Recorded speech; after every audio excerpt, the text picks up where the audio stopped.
Okay, I had to set this up a different way, so I hope people can find me. I am going to set up a recording real quick.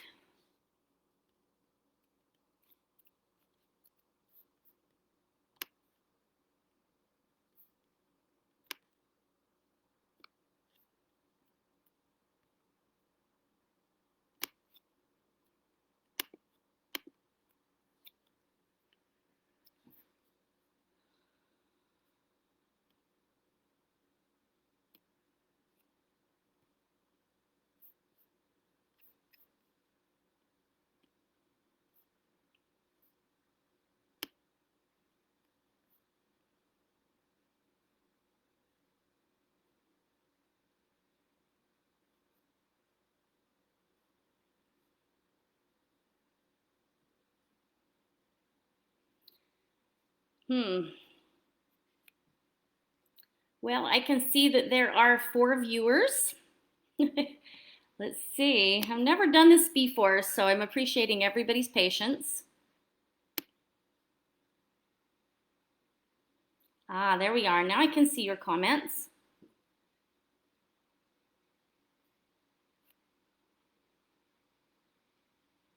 Hi, Lori. Thank you for all your help.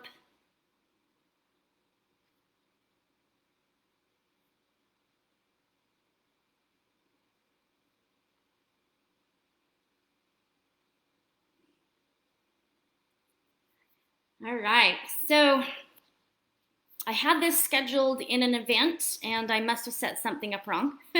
So the event didn't work out, and I was going to have my sister here to help me assist, or to assist me to be able to answer questions and all that kind of stuff. So I guess we don't get to have that option. So I'm going to do the best I can. Again, this is the first time I've ever done this, so I appreciate your patience with me in doing this live Facebook video. Okay, I've got some really great stuff as we get started. What I want to start doing is I want to do presencing exercise to start. So actually, I'm wondering if I should wait for a few more people to come on. Yeah, I will wait for a few more people to come on. And so I'm going to just talk a little bit, and then we're going to do a presencing exercise. So today, I'm super excited to be giving you my absolute all-time favorite relationship skill. I call it a relationship master key 7, because it's the last one in my series. So I have 7 relationship master keys that I teach, and this is the last one.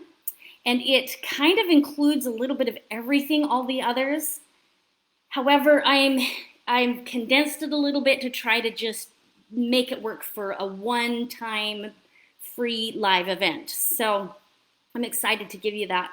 I will be teaching an upcoming class starting July 10th. And if you want, of course, we can talk about that later. You can private message me, and I'm happy to give you whatever information that I can to support, to see if you want to join us. Okay, so I'm just looking at my notes. Okay, let's start with a presencing exercise to get us all here and ready to open our minds, open our hearts, open our bodies to learn what we get to learn today. Okay, so go ahead and get comfortable. Take a few deep breaths. I like to do this closing my eyes, so I'm going to actually close my eyes. You can do whatever you will. So go ahead and take a few deep, deep breaths into your belly.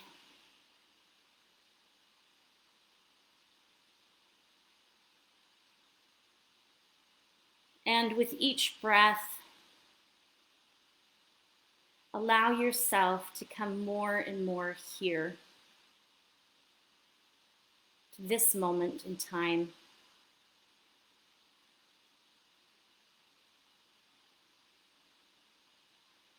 Observe your body. Take a look at what is going on there. Remember to breathe deep into your belly.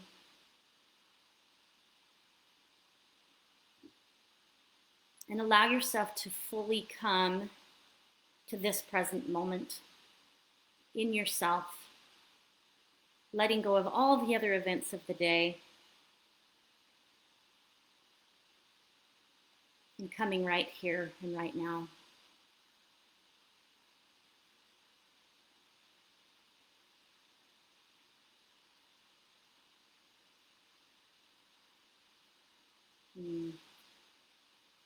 Okay, and feel free to open your eyes when you're ready. That really helped me a lot. I was nervous not being able to get on my live event like I was hoping to be able to. One of the things, since my sister isn't here to assist me, that I'm going to ask is that I'm going to have designated times for questions and comments. I mean, you can comment, you can ask questions whenever you want, but if you really want me to see them, then when I say, okay, I'm ready for questions, that's when I'm going to be looking at your questions. Until then, I'm probably going to be completely involved in teaching. And it's a little bit challenging for me to jump from that side of my brain to the other side of the brain to go and discover and look for people's questions. It's just a little challenging. So I just asked, hold your questions until I open the space. I'm going to give you 2 to 3 times that you can ask questions. Okay, thank you. Okay, so I want to start off with giving you an analogy that I find very, very helpful when you are in relationship. Now, everything I'm going to teach today has to do with more than just the relationship you have with a partner or a spouse, okay? It has to do with any relationship you have in your life. Now, this includes not only relationships with maybe your parents, your children, your siblings, but also take a look at everything I'm talking about is with your relationship with life, your relationship with money, your relationship with your body, your relationship with whatever it is you're dealing with, okay? Whatever aspects of life you want to, you actually have a relationship with every single one of those aspects. And the way that I like to teach is, see, the verbiage I'm looking for, it's all these relationships hinge on one primary relationship. And if you get that one primary relationship really down, you're going to excel in all of those other relationships, including your life relationships, like your relationship to money, your relationship to life, your relationship to all of these things. All these principles I teach are specifically so that you can excel in relationship, whatever relationship that is, okay? Oh, I didn't tell you what the primary relationship was. Maybe I did, I don't remember. But the primary relationship is the relationship you have with yourself. So when that relationship is right on, when you know how to have that relationship, every other relationship falls into place. Okay, so let's get started. So in life, you know, our society, they talk about, I'm sure you've heard the phrase, finding your other half. Or somebody will say, well, what's your other half doing today? Or, you know, where's your other half, right? This concept, I think, is such a limiting way of doing relationship. We start off thinking we're not a whole being. So I'm going to give you this analogy that I really, really love. And so imagine, like, you've had this, I'm going to see if I can do it here on the video. You've had this belief system that you're only a half, right? Maybe your parents taught it to you, maybe teachers, maybe just society in general, right? You're a half going through life. And you're always seeking for the other half so that you can feel whole, okay? Now, so we go out and we start dating and we're looking for the other person and we find somebody and they go, whoop, and for a time, we feel whole. And the reason, well, one of the reasons being, is that we're in our heart, we're in a bigger space. It's like it triggers a bigger space within us that is kind of beyond our issues for a very short period of time. And so for that period of time, we feel whole, okay? I'm gonna try to do it so I'm not covering my face. It doesn't work very well. So then we feel whole for a time. And then life begins to happen. And inevitably, what occurs then is that one or the other person will start, or both, most of the time it's both, you start coming back into your patterns, right? Instead of being in your essence and your heart and your love space, you start having your patterns being triggered. And those patterns that you adopted to survive as a child, you're now trying to take into your relationship. And those patterns make you feel like a half. So now what happens is both of you kind of fall off the wagon where you're not even the half anymore, right? You're not fulfilling the other person. So then it starts to feel like you're a half again. So then what happens is people do this. You need to change. You need to do it differently. You need to make the changes, right? And we see that a lot in relationship. Like, oh, my husband doesn't do this and this and this for me, right? He should do that for me. Or my girlfriend just like, oh my goodness, she talks too much. Wouldn't she just shut up? Right? So the patterns, they start triggering each other and we feel less than whole. Now the reason being is because we don't know that we already are whole within ourselves. So we're looking for something outside of us to fulfill us. Okay? I have a handout. I'm hoping I can get the camera to show really well. Okay, so here we have, oh, you know what? It's probably going to be backwards, huh? I can't tell. So we have unhealthy relationship is 50 me, 50 you. Healthy relationship is 100% me, 100% you. So when we know that we are whole, I call it my brownie analogy. Let me show you the bottom of the handout, okay? This is my brownie analogy. So at best, when two people come together with their patterns, they only know themselves as a half a brownie, let's say, okay?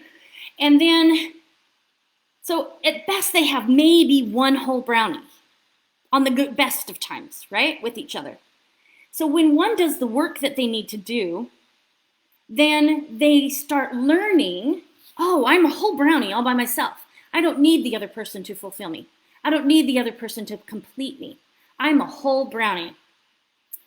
Then you have two people that come together as whole brownies, right? Know themselves as whole. You get two whole brownies, and then everything you create is extra. And I call that the ice cream on the brownies. So that's my fun analogy, brownie. The real trick is knowing how to become that whole brownie.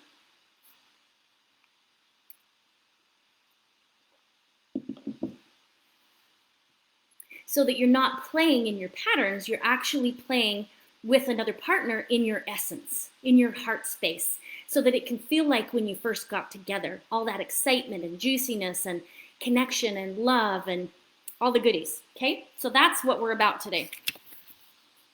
So I will get to the solution soon, but first what I want to chat about is how people tend to react with each other. There's 3 ways that people will react with each other from an unhealthy place. If they're not knowing that they're a whole brownie and they're trying to get their needs met, they're going to react in 3 different ways. You know what? I forgot to ask you. Grab a pencil, paper, notes, your phone, something to take notes. You're going to want to take notes. I've got quite a few goodies here that you may want to take some notes on. Okay, so 3 unhealthy ways that people tend to get what they want. You know what, I'm going to backtrack for a minute. So I want to talk about the mirror, okay? So now probably everybody here understands the concept that everything outside of you is a mirror reflection of what's going on inside, right? So you remember all those relationships I talked about, including your relationship with life or money, is just a mirror reflection of something that's going on inside of you. So trying to get your needs met from your partner, your child, your parent, your sibling, life, money, right? You're trying to get your needs met from something outside of yourself. And there's 3 ways that people tend to do this, at least in relationship. I haven't explored all these 3 ways in your relationship to life and money and that to the depth that I have in relationship, but I'm kind of curious to see now how it relates. So hang in there with me. Okay, these 3 things I want to give you. And while I'm giving it to you, I'm going to invite you to see which one it is you do. Like, if you can be authentic with yourself, honest with yourself to the degree that you can gain some clarity here, some awareness here, that's going to benefit you a lot. Okay, so 3 ways. The first one is what I call passive. A passive way of trying to get your needs met from another person. That looks like, boy, I did this one so much early on in my life. That looks like giving and giving and giving and giving everything I got just so that the other person might give me something. Even if it's crumbs, I'm going to go extend myself completely to no end till I'm dog tired in hopes that you're going to recognize my needs and give them to me. Well, speaking from experience, this doesn't work. In fact, this one tends to push people away because it's so, well, now I can see it as kind of gross. I mean, it's kind of cute too, because really all we want is love. We just want to be loved. We want to be seen. We want to be heard. Those are the things we want. It's just that we're going about getting them in a very backwards way. Okay, so this passive way of getting stuff really did not work for me. I felt massively unseen, massively unappreciated, not wanted, pretty much all those negatives that come along with not speaking up for yourself, okay? So then I started learning about standing up for myself, speaking up for myself, and then I took on the second one, the second way that people unhealthily try to get their needs met. And this is a passive-aggressive behavior. So that's number 2. So the first one is passive. The second one is passive-aggressive. So the passive-aggressive is a big manipulator. Manipulates circumstances. They can look like they're being nice and caring and wonderful and loving, but all the time in the background they are manipulating to try to get you to meet their needs. Okay, so one of the ways that I have done this, and that is by withholding. Withholding what I'm calling relationship currency. So relationship currency could be pretty much anything that you hold valuable in the relationship. So it could be sex, it could be your words, your expression, it could be time together, it could be connection. So you might be talking big, but because your needs are not getting fulfilled, then you withhold some of that stuff. So it can look like, well, gosh, he's not going to listen to me, so why should I even speak? I can't begin to tell you how many times I've had that thought and done that action. Withheld my words, my connection with my partner because I didn't perceive them as listening to me well enough or cleaning up their room or whatever the circumstance was, right? Then I get mad and I'm going to withhold. That's a passive-aggressive move. I'm not verbally like blah, blah, blah, blah, blah, blah, right? I'm nice on the surface and underneath I'm boiling. And that comes out in relationship. Whether you want it to or not, that comes out in relationship and it can take a very negative toll on your relationship. Whatever relationship. I've seen parents do this so much with their children, and I did it with my children. So I get it. I'm not saying and expecting everybody to be perfect here. What I'm asking is to be honest honest with yourself and aware of how you have done relationships and what your mechanism is to try to get your needs met from somebody or something outside of you. Okay, so the third one. So number one, again, is passive. You try to get your needs met passively. Again, that is giving everything in hopes of getting something, even crumbs. Passive aggressive is number two. Basically, the surface is calm and wonderful, but behind the scenes, you are manipulating.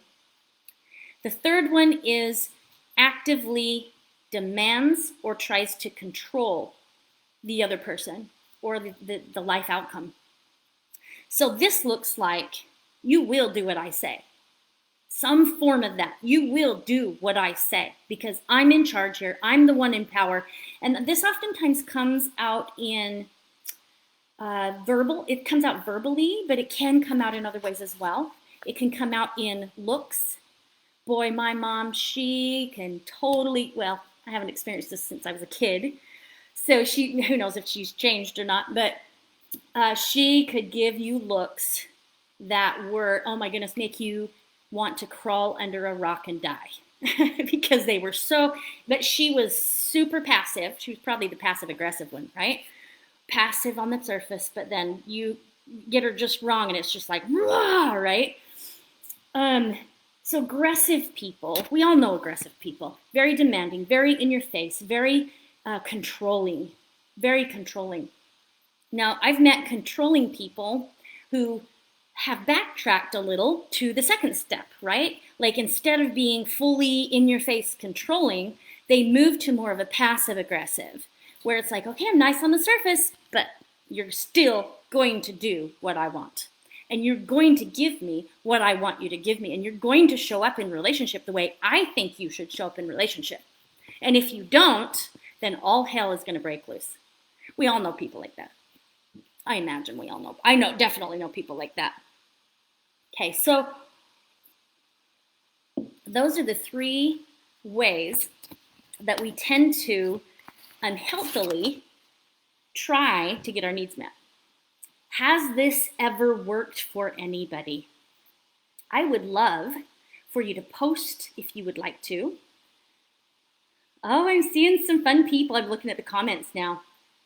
Hi, guys. So great to see your faces. Yes, so post in the comments if you would. Dang it, now I lost my train of thought. I don't remember what I was going to say. Oh, has this worked for you? Has it worked? Has it not? What have you noticed? Anything you want to share around what you have noticed with trying to get your needs met in one or more of these three ways. And I'll watch the comments for a minute if anybody wants to comment.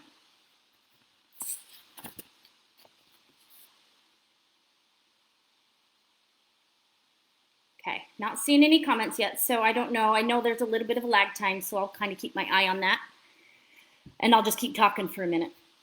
So one of the things that I see nowadays that seems to be very prevalent in our very divided society that we have going on right now, and that is that if you are not doing what I think you should be doing, or if you think differently than I think you should be thinking, then you are a toxic person. And when I see that, I oftentimes laugh. Sometimes I have other feelings going on, like anger. But mostly it's that people, I think, don't quite grasp the concept that the person out there that they're calling toxic is actually a mirror reflection for themselves. Okay. Yes, Diane, you said it can be exhausting. It can be exhausting. Sam, hi Sam, passive aggressive behavior works well until the other person catches on. Oh, that's so very true. It can work well. I'm so happy you brought that up, Sam. So it can look like it's working. Wow, I'm noticing some sadness coming up. It can look like it's working, but what's really going on is you are denying yourself the deep relationship that is possible. The deep relationship with not only the other person, but yourself. And let me tell you, that relationship is so vital and so important to have amazing. Like, I can't even begin to tell you, the more I learn, the more I expand, the more I move into this place of taking care of it myself versus trying to get my partner to do it, the more I fall in love with me and the more I fall in love with the whole world, with everybody, and especially my partner. So yeah, thank you, Sam. Okay, I'm just reading a few more of the responses. Yes, Britt, sometimes it works, sometimes it doesn't. Yep, you don't feel good, you're not the winner. If you, yep, I get it. Passive hasn't worked, Margaret, yes. Withholding, Debbie, yes, withholding. Yes, how do you change it as a child?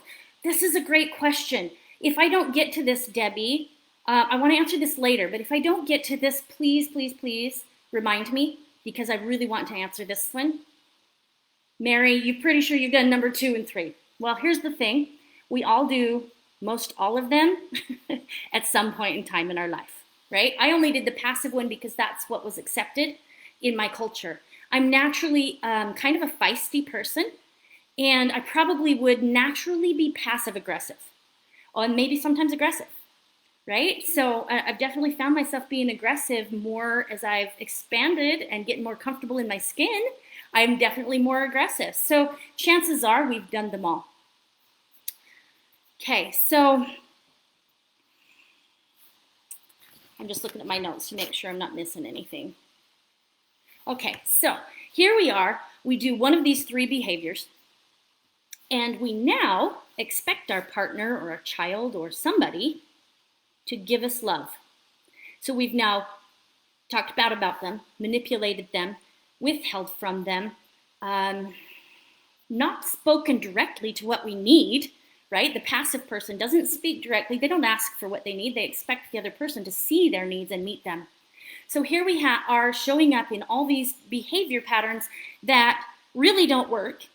And then we demand that other people treat us like the goddess that I am, right? Or treat me like the wonderful man that I am. I go out and slave every single day for the family, right? But here's the thing. We're not doing the work on the most important relationship that will call that forth.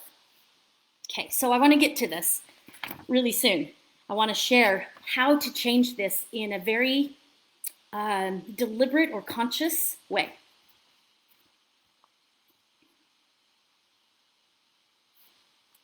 Okay, so the challenge that we're all bumping up against, there's several challenges actually, is society is the first challenge I would say, is that society has raised us all, and it is in the collective consciousness of us all to not know ourselves as whole. However, I'm so happy to see that changing. We only know ourselves as a half, or insufficient, or there's something wrong, or we have these core patterns that have to be faced. They have to be faced if we're going to change this pattern. So Debbie, here's one piece to your answer about the child. I would say talk to your grandchild. As I know she's getting a little bit older, isn't she? Talk to her as much as you possibly can and encourage her to know her worth, her value, and have her tune into that, and catch yourself or catch anybody that's in conversation talking about any ways that they might lead her to believe that she's not whole, that she's not complete by herself. Relationships do not complete you. I don't care what relationship it is, it will never, ever, ever complete you. And so this is one of the challenges we're up against, is that society teaches in all the movies, in schools, everywhere, that somebody or something outside of us fulfills us and completes us. And that's just a big fat lie, one of the many that are on planet Earth. Okay, so one of the other challenges we face is that our parents didn't know any of this either, right? So they grew up and they are only knowing themselves as a half, right? A half a brownie. So then they look to their children to fulfill them. And that's impossible. So, because the only person who can fill us is us, right? So it's impossible to get it from your children. So then parents start doing one of the three behaviors, and they start demanding that the child fulfill them in some way. Like, you got to be a good girl, right? That's going to fulfill me if you're a good girl. You can't say this, you have to look this way, you have to, all these requirements on a child. So then the child feels unloved, unwanted, unsupported, unnurtured, whatever it is the child feels, okay? And then the child adopts a survival mechanism. And that survival mechanism begins to play out in their life, and it continues to play out in their life until we break the cycle. And I'm going to get to that really soon. Okay, I want to just look at your question, or any comments. Yes, Violet, I'm going to get into that next. So great lead in. Okay, so how do we do this differently? How can we do this in a more conscious way? How can we take care of this relationship in such a way that it changes the mirror? So I see this, this analogy, I guess I could say, this analogy that I have of the mirror, right? So when we're trying to change our partner, it's literally like we're standing in front of the mirror. We have dirt on our face, but we're trying to clean it off of the mirror. That's how fruitless it is by trying to get our partner or our children or our parents to change. It's impossible. It doesn't work that way. It's cute that we're trying it. It's just that it doesn't work. Okay, so what does work? Let's dive into that. I'm so excited. Okay, I'm just pulling up some notes. This is where you're going to want a paper, a pen, something to take notes on. And what I'm going to ask you to do is I'm going to show you my handout, okay? Anybody, by the way, anybody who would like me to email them handouts, I'm more than happy to. Just private message me your email. I've got a bunch of handouts for this to help you remember things you can put on your fridge to make it easy to remember these things, okay? So on your paper, I'm going to ask you to create I've got 2 handouts, so maybe 5 columns, okay? And I'm going to tell you what to put at the top of each column. So on the first column, I would ask you to write, what is it that I'm wanting more of from whatever person you're wanting more of from? What is it? And I'm going to give you a minute to write that down. Maybe it's, I'm going to give you suggestions while you're writing it down. How about that? Maybe it's, I want my loved one's positive attention. Or maybe I want to be listened to better. Or maybe it is, I want him to give a shit, right? I don't care what it is. What is it you want more of from a specific relationship? I want my mom to know that I exist, right? Like, what is it you want? Write that down. Write that at the, what do I want from another, and then write that down, what it is you think you want underneath it.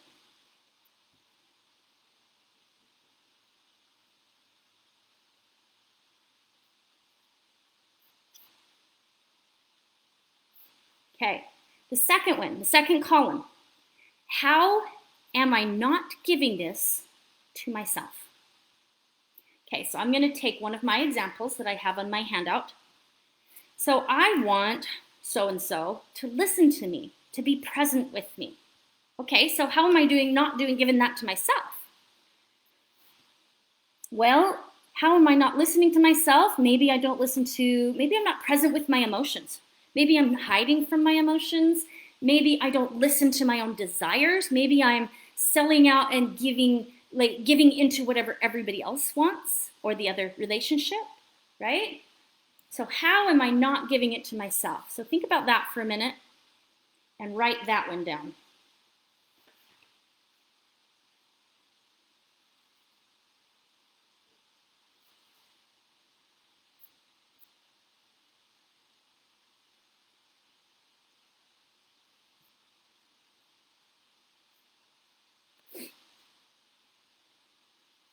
Okay, hopefully I've given you enough time. If not, I'm recording this video, and anybody who wants a copy, I'm happy to email it to you. So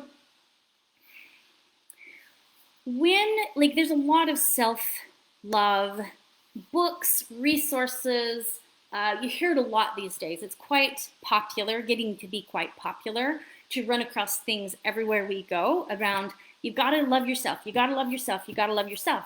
And basically that's what I'm saying, is the same thing, but I'm kind of breaking it up a little bit to make it more, to clarify things a little bit more succinctly, and hopefully make this journey easier of how you actually change this pattern. So all this self-help love stuff, it's great. And most of the time what you see in people's suggestions are to take an action that's loving towards yourself, or to give yourself. So, okay, let's backtrack. So what is it you want? I want them to be present and listen to me. Okay, the action would be being present and listening to yourself, right? So how are you going to do that? What is it you're looking for?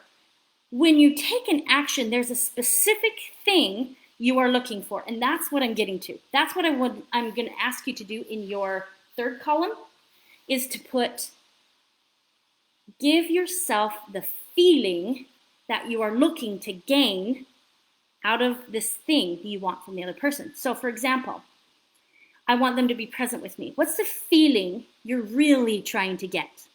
So people will do an action to try to get to the feeling. And what I'm inviting you to do is to jump right to the feeling. Nothing wrong with the action, and we're going to get there. But I want to bring some awareness to the feeling you are looking to gain. So what feeling is it that I want by having my partner be present with me? I want to feel, I'm going to look at my notes actually, warm inside, relaxed. My heart feels, that's what I'm asking you to get in touch with. What is the feeling that you're wanting to gain out of having this thing you think you need from your other person?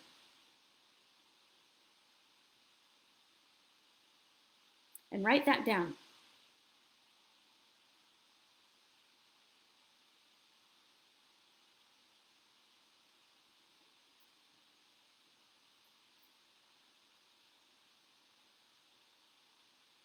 So in my years of coaching and teaching, what I have found is that there are a lot of people who are challenged jumping right to the feeling. If you can jump right to the feeling, go there.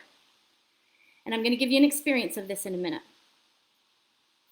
If you cannot go to the feeling that you're looking for, you're going to want to do some other things, these other steps that I'm going to suggest, okay? So step number 4, or column number 4, you're going to want to put in there positive words that you can tell yourself in this way. So the ones I have for this example, right? I'm wanting them to listen and be present with me. So the words that I might tell myself to support the feeling to expand within me is, I'm sorry I haven't listened to you in the past. I'm here now and I hear you. Okay, I'm not super verbal, auditory, that's more what I meant. I'm not super auditory, but there are a lot of people that are, and that really helps them to land in the feeling of whatever it is they're wanting to feel, is talking to themselves, telling themselves these things really helps. Okay, Then the second one that's going to go in your fifth column is an action. Okay? So what action can you take that generates that feeling that you're looking for? So now remember, I told you that most people take you right to the action. That's fine. That's fine. And I'm showing you a shortcut. The shortcut is if you will give yourself the feeling, you're going to transform this pattern very quickly.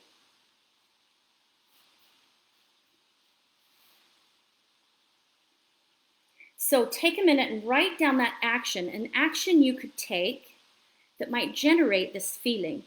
And then I'm going to do an exercise with you.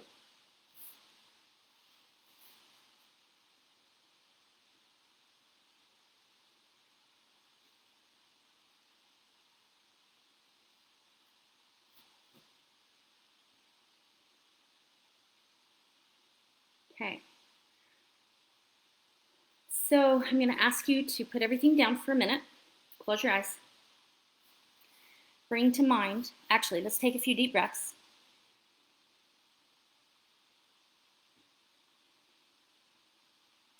And bring to your mind what it is you think you want from this other relationship that you have.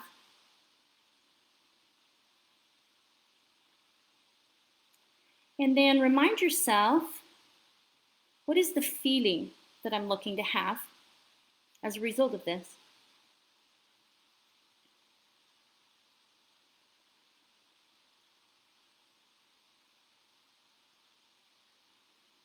And what I'm going to ask you to do is tap into that feeling. Create it, generate it. And don't be too hard on yourself if you can't. There's a lot of people who can't do this yet. It gets easier with practice. So just focus on how good that would feel, what that feeling is, and see if you can generate it within your body. And it'll feel something like a warmth or a tingly or a relaxed or a deeper breath or something along that line.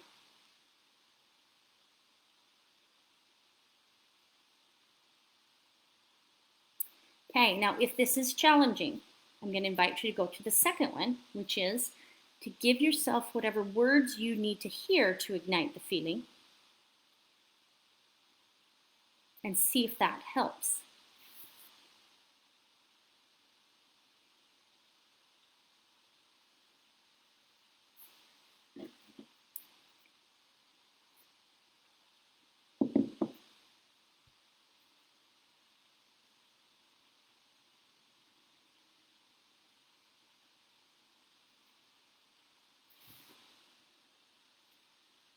Okay, now in your mind's eye, imagine you doing the action that you chose.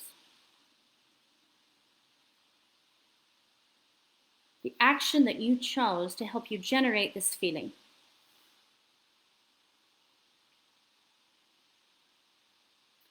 And through this whole process, just notice what you notice.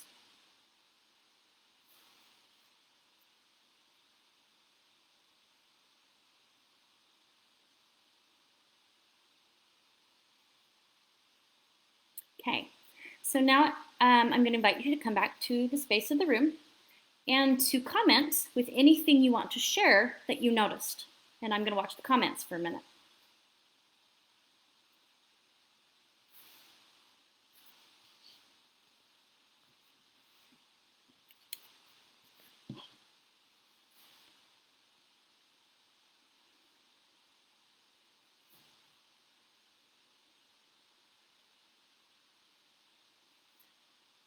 Okay, does anybody happen to have any questions?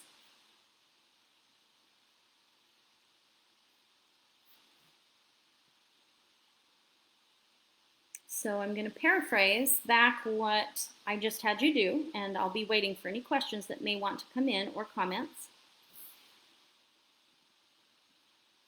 So when you want to change a pattern, let me backtrack. I want to be present with that. When you want the other person's behavior to change, right? When you catch yourself in that moment and you go, man, I wish that person would just, blah, blah, blah, blah, blah. That is your cue. That's your cue to take a look within and go, oh, who is it that I'm really wanting to do this for me?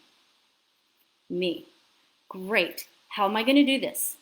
Let's generate the feeling that I'm looking to have. What feeling is it I want? Oh, I want to feel calm. I want to feel relaxed. I want to feel safe. I want to feel understood. I want whatever it is. And give yourself that feeling. That feeling. I'm going to tell you why the feeling works. So it's the feeling actually generates a frequency in your body. It can also generate hormonal, the words aren't here. From different pieces of your brain, you get these chemical, that's the word I was looking for, these chemical hits, right? The feel-good hits, and you're looking for that. So, and that is a frequency, that holds a frequency in your body. So one of the fastest ways, you hear people all the time talking about raising your frequency. Well, few people tell you how. One of the biggest ways that I know of is to change the way you are feeling, right? To be consciously aware of what's going on inside enough that you can choose what to feel and then practice it. Now, a hiccup that I want to talk about here is that a lot of people, well, I don't know about a lot of people, but some people will try to override their emotion and go right to the feel-good feeling. If you've noticed this, if you're doing this, what my suggestion is to feel the feeling first. Let the feeling move through your body first before you try to generate a positive experience. The reason being is if you try to stuff that emotion, hide from that emotion, run from that emotion, pretend from that emotion, what's happening is it's like putting frosting on a cow pie. It's still going to be a cow pie. It's still going to be there. And your vibration in your body will still be low. It'll still be resonating at the level of your pattern. Okay? And we want the frequency to raise in our body. We want the energy to raise in our body. So in order to do that, we cannot override the emotion. We have to feel the emotion, face the emotion, move through the emotion. I go into, this is really a big, most important part of my first master key. And I go into it in depth of how to do that and really be with your feelings so that you're not overriding them, okay?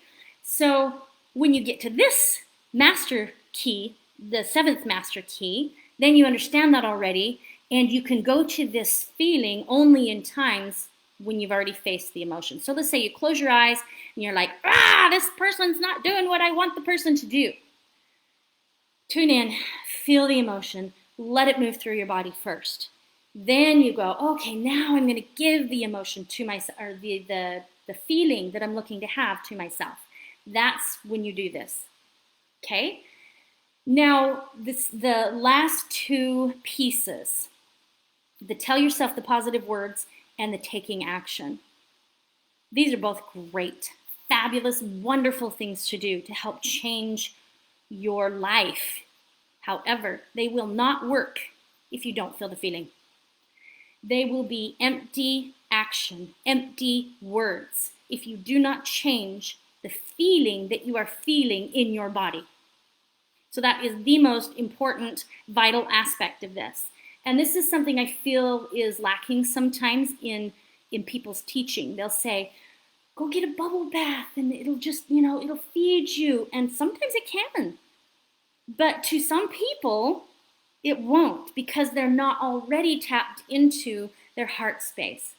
So people who have a tendency to maybe think a lot or be in their heads a lot or be really busy, they may not allow themselves to fully sink into their body and feel that feeling. And that's the magic in this skill, is to feel the feeling that you're looking to have. All right, I'm going to read some comments. Marianne, I noticed that I thought I wanted more visiting time and realized throughout the process that I was really wanting to be relieved of the feeling of guilt. Oh my goodness, that's huge. I have done that so many times. I can't even begin to tell you. I just wanted the feeling of relief from guilt, of needing to spend time with somebody that maybe I thought they wanted to and maybe I didn't necessarily. And I don't know exactly how you meant it, but that's how I heard it. Okay, Diane, wanting to feel peaceful and connected. I'm not sure where I'm not giving this to myself. That's a good one. So where aren't you giving this to yourself? If you're challenged in this, I would suggest staying in the question and just wondering. Don't move on. If you don't know where it is, don't move on. Stay in the question of, okay, how is it that I'm not doing this? How is it that I'm not doing this? And you might be in the question of that for several days. Don't try to answer the question. Let the answer come to you. It will present itself, I promise. If you put it out there, okay, show me how it is that I'm not giving myself to this, giving myself this peace, you're going to be shown it. Absolutely. Great question. All right. Just gonna...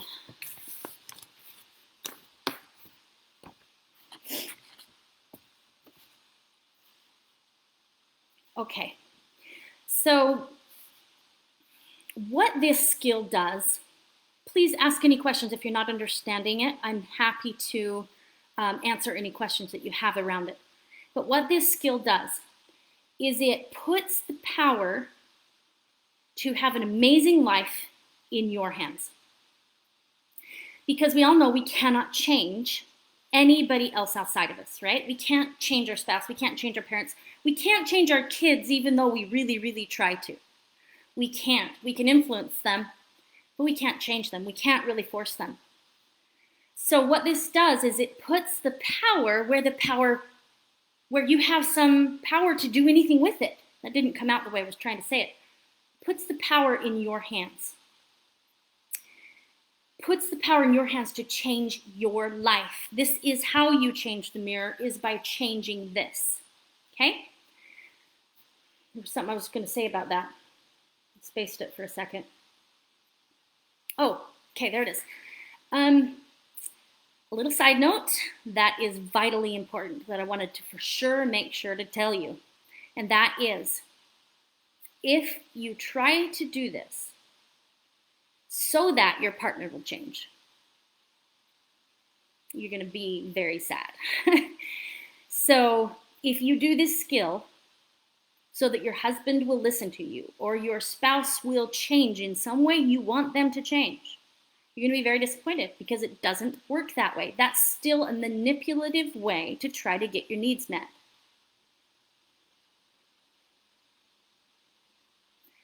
I'm sorry to tell you, but you have to do it for yourself.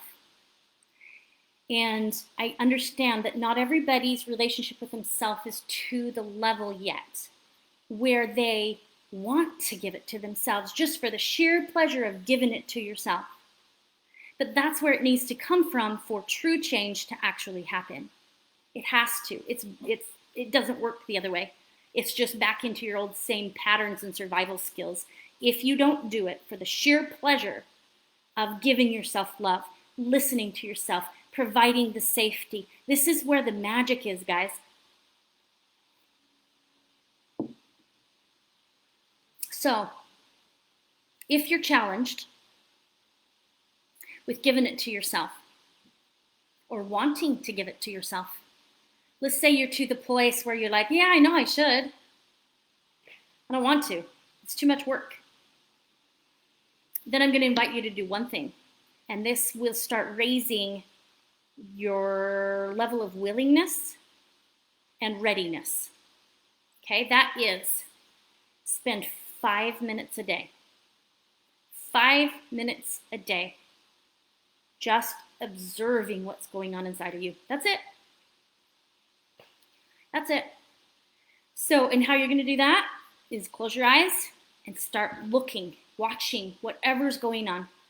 Maybe you got tightness somewhere. Maybe tension. Maybe it's a pleasurable feeling. Whatever.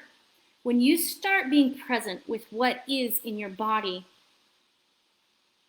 how do I want to say this? It's like you start listening to yourself in a deeper way than you've probably ever done. And when you do that, That is an act of self-love. And that starts to raise your level of, or your thermostat for how much love you can receive from yourself. And then once you start noticing willingness, take this skill on at whatever level that you can. So if it's like, okay, I can practice this one thing, practice that one thing. Take it on at whatever level. Don't do 10 things at once and overwhelm yourself. Do it at whatever level you can do to give yourself some success. You want success, and you want success early on so that you'll have the drive to keep going. Okay, so take it on at whatever level you can. All right, any questions? Any thoughts at this point? Okay, I want to go back to Debbie's question while I'm waiting for any other questions wanting to come through. And let's discuss this with little children and how you can support them even bigger. Because I think this is where so many of us are at, is we've watched our parents and grandparents, and we've watched the generations doing it in a way that doesn't work. And we're aware of this, and we want something else. We want the change. So I would say probably the very, very first thing is to change it within yourself. When you change it within yourself, there's a cascading effect that happens because we're all so connected at an energetic level, a DNA level, probably in ways we aren't even aware of, and maybe couldn't even comprehend. We are connected. And when one person makes the change, it shifts a little bit into the collective consciousness, right? Changes some energy, and especially in families. So when you can change the energy within yourself, it opens up space for the possibility for other people to be able to make those changes as well. So that's what's happening on an energetic level. So that's what I'd say, do that first with children. Create it here within yourself first. How often do we sacrifice everything for our children to the detriment of ourselves, right? What if instead we started talking about and teaching and sharing, yeah, this is what I'm doing so that I can build this relationship that I have with myself. So that, I would say, would be the second thing, is to talk to the children. Constantly be talking to them. Talking to your children, talking to your grandchildren. Communication is so vitally important. It's one of my master keys, is how to communicate. So that would be the second one that I would do. I'm looking to see if there was a third one with children. I would start looking at how my actions are ingraining within the children the same stories and bullshit mechanisms that haven't worked for eons. And the really great thing is the children that are coming in these days are actually more, they're more connected spiritually than I've ever seen, as well as they tend to not put up with crap the same as the other generations. And I think part of it is because we have been busting through the patterns and the stories and the mindsets for who knows how long, right? And so we're creating space. And now this new generation can come in with cleaner DNA, cleaner energy. And so they're already coming in with greater opportunities than maybe what we had growing up. Yeah, then I would say the only other thing on top of that I will say is constantly be in the state of questioning, right? Like, okay, what more can I do? How else can I bless this child? How can I support them, right? Yeah, so that's what I would do. I'm hoping that answered your question.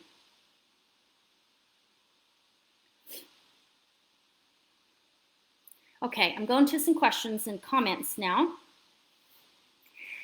Okay. Sam says, I love you and I'm listening. I love you too, brother. Thank you for being you. Janet, so happy to hear your experiences on this topic. Thank you, Janet. I have been away for 5 years. I've been away for 5 years doing what I'm calling my ego stripping. I haven't taught in 5 years because I've been facing into and moving toward a lot of ego stripping. And what that looked like is shame, like I've never known shame. Shame over everything that I would say or not say, do or not do. And the shame was so big that it was like, that's all I could really focus on. And that was part of the reason that I stopped teaching. Another part was that I had some massive health issues going on and it was just wearing me down. So those two reasons I stopped. And the truth is I did not know that I would ever teach again. I didn't think I would. In fact, I was like, no, everybody's great. They can figure it out themselves, right? But I felt impressed and inspired to do this and to teach a course.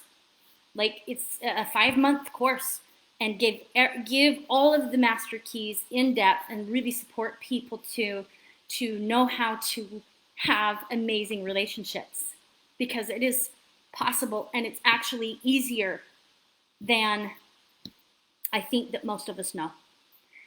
Because I think we're all trying to clean the dirt off our face by cleaning the mirror, and it doesn't work that way. And once you know that, once you really, really, really get that, no amount of me whining and manipulating and complaining and begging and writing toxic people out of my life is going to change the other person. It doesn't work that way. And once we really, really, really get that, and we start doing the work it takes on this person, that's when the changes happen, and not until. Not until. So if you've ever had one relationship, left that relationship to think you were going to get into another relationship, only to have similar patterns show up, that is why. You're literally calling forth that experience so that you can move through your mechanisms and come out the other side and have amazing relationships. It's a gift, even though it doesn't feel like a gift. So we got to do that work ourselves so that we actually can have relationships that work. But I truly love nowadays, I didn't love this in the beginning, but I truly love nowadays that I have the power to change my life. I have the power to change my life. Okay, I'm going to look at some more.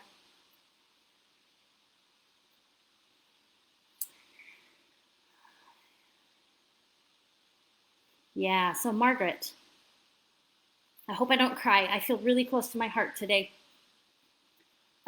What if you want maybe I don't hope that I'm not going to cry. Maybe I'll just cry. What if you want their attention because you want to feel that you're not alone? How do you do that for yourself? Thank you for asking that question. So, first off, I would say feel the feeling of being alone. There might be a way in which you're trying to override the alone feeling. So you've got to be able to dive deep and feel that feeling all the way through. And this is the same thing with grief I find with people, is that if you can ride the waves of the emotion and get through to the other side, then this other stuff works. If you don't, it won't work. It absolutely won't work. So if you're willing to do that first, feel the emotion, move through it, and then start focusing on, well, what's the feeling that you want? So you're in the negative a little bit with not wanting to be alone. What is it you do want, right? Do you want to have a companion? Do you want to have somebody around all the time? Like, what is it you do want? So change it from a negative to a positive, because then you're going to know how to shift it into the feeling, okay? So once you've shifted it from negative to positive, then you can go, okay, what is it that I think I'm going to feel if somebody is with me, if that companion's there? What is it I think I'm going to feel? And give yourself that feeling. Whatever that is, generate it. We have access to every feeling we could ever possibly want to feel. Any feeling, happy, sad, angry, sexual, whatever feeling you want to feel, you have access to it and you can generate it on the spot. And I don't know that most of society knows this. So we look to actions to create that feeling, which is okay. But once you know that it's just a feeling you're looking for, then you don't necessarily have to do the action. You can if you want to, but you don't have to. And then you can give it to yourself in times like middle of the night when you wake up and can't go back to sleep, right? You can give yourself, you may not want to be out cliff jumping in the middle of the night, but you can lay there and give yourself the emotional feelings of that experience, whatever that experience might be. So I know that sometimes this can feel pretty impossible. And what I would say again is to move through the emotion of not having whatever it is you think you need to have, and then start focusing on giving it to yourself. And when you are giving that to yourself and you're now vibrating at the frequency, consistently vibrating at the frequency of that feeling, what's going to happen is it's going to look like the mirror changes. You're going to either call forth that in another person or in the person that you're wanting to have it in the relationship. Now, because we cannot control somebody outside of us, we can't say, well, I want it in this person, and for sure it's going to change in that person. That person may never change. That's their choice. However, you and your life will change, and everything will start formulating around you and in a way that matches what you're giving to yourself. Hopefully that makes sense. If it doesn't, please ask questions.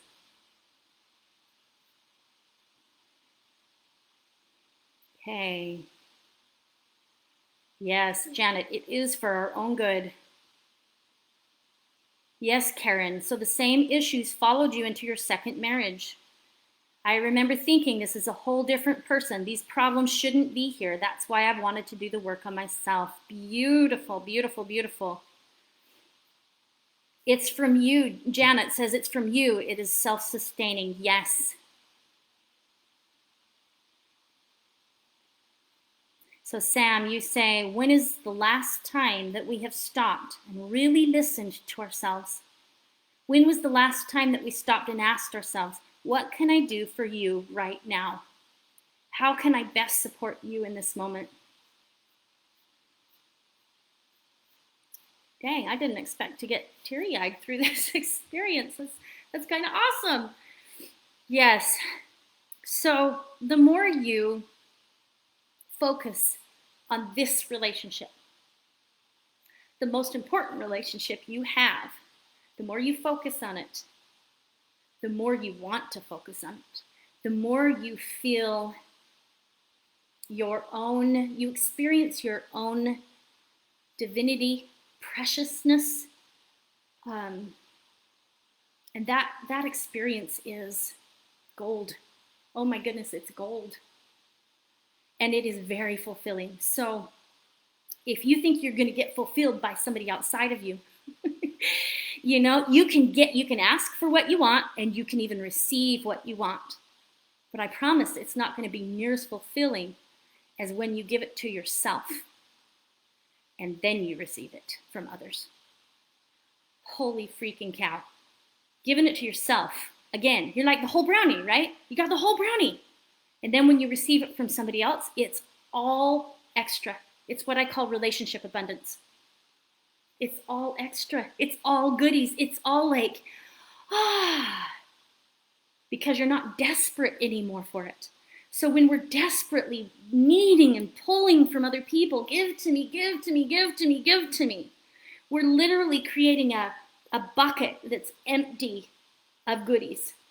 And when we are willing to give ourselves the feeling of what it is we think we want, then we begin to fill our bucket up. And after so long of doing it, your bucket gets full.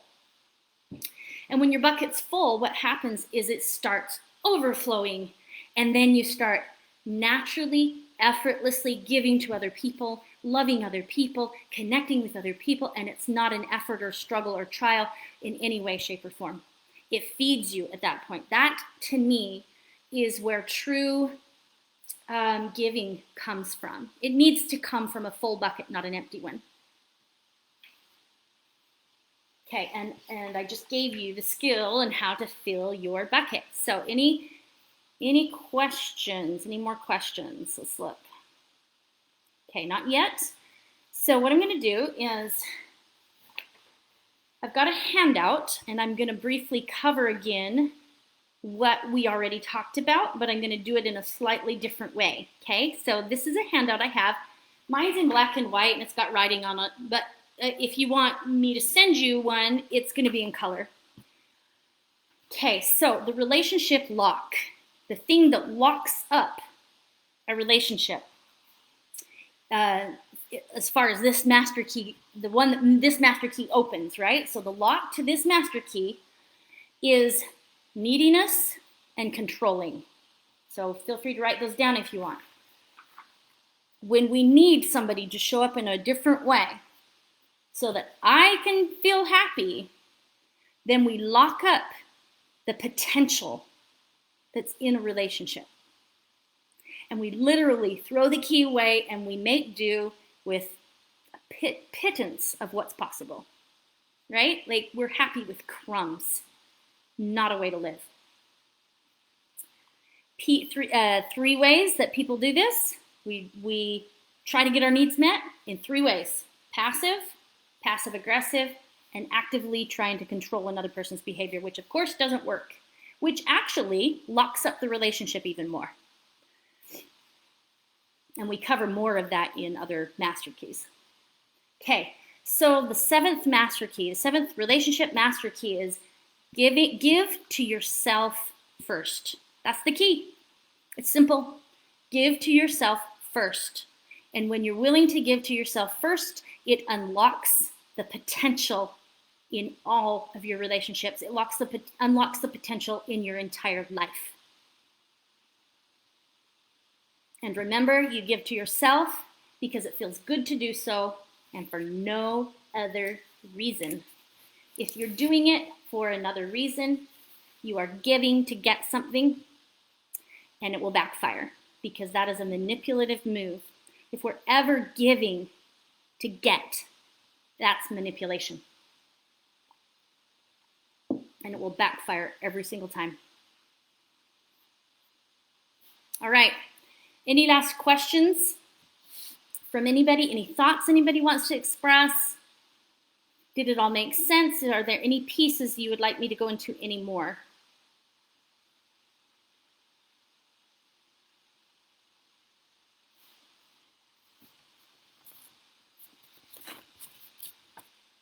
Okay, while I'm waiting for any of those to show up, I'm going to briefly chat with you about the course that I'm teaching. So I'm teaching a 5-month course online, and we'll be starting July 10th. Now I've got the classes set for Sundays, but I've had some requests to change the day. So I may. So don't let the day stop you from joining us. If that's something that wants to happen, talk to me about it. There's a chance I'll be changing the day. We'll see. We'll see what the group wants when it starts formulating. Yeah, and if you want, we'll be covering all 7 master keys, having all kinds of experience with that. We'll have a page where you can ask me questions, like a social page. I'm not sure what platform I'll do that on yet, but we'll have a social page where you can reach out and ask questions in between the weeks, all that kind of stuff. So if you want any more information on that, please reach out and let me know. I'm happy to support you. Janet, you're on board for more ideas. Yes. What I love about these master keys, so what I did is I went and I trained with the Hendricks Institute for 2 years. And this was from 2006 to 2008. And during that training, I came home every time that I went for a training, and I taught for those 2 years with Christopher Stubbs. We did a weekly, what do you want to call it, night where people gather and we would teach what we were learning. Huge for me, for sure, and huge for a lot of other people. So after a while, I started doing one of the things that I'm gifted with, and that is I go and I learn something that's really big, really intricate, and then I take it and I simplify it. so that everybody can pick it up really fast and really easy. That's my goal with it. So that's what I've done with relationships. So yes, I studied for 2 years with them. Then I practiced with myself and coached all this kind of stuff. And I took everything that I learned about relationship and I simplified it into 7 things, 7 pieces, foundational pieces you absolutely have to have in order to have relationships that work. Okay? So if you do those 7 things, relationships will be easy to you. If you don't, you might have some challenges. But anyway, that's what I'll be teaching in the course.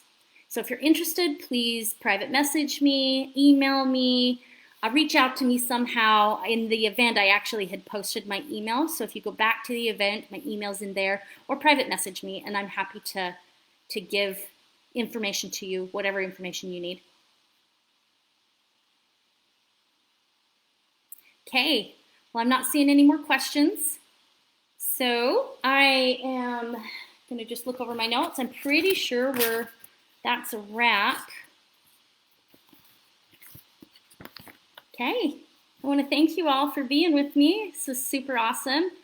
Next time I'm just going to go live at the moment because, man, setting up that event was stressful. Okay, thank you. I appreciate your guys' comments, your love, your support, and your willingness to learn and your willingness to have amazing relationships. Feel free to reach out to me whenever. I'm happy to answer whatever questions you need. Thank you.